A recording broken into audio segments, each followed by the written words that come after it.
Tout va dépendre, en fin de compte, du président élu, des alliances qui vont se former à présent qu'il y a une nouvelle assemblée. Les FARC voulaient changer les rapports de force en leur faveur en vue des élections locales de 2019. C'est une véritable déroute aujourd'hui. Il faut savoir aussi que l'unité nationale du président Santos, qui était composée de 3 partis, peut également être en danger suite à ces élections.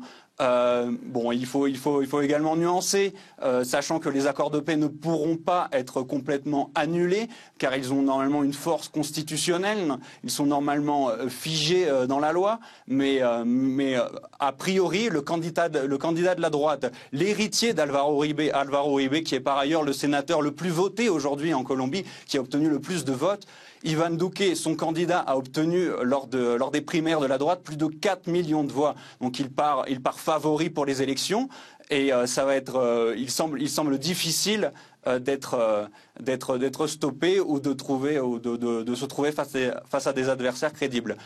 Il faut noter tout de même le très bon score également du représentant de la gauche radicale, Gustavo Petro, l'ancien maire de Bogota, qui a obtenu près de 3 millions de votes dans sa primaire, dans la primaire de la gauche.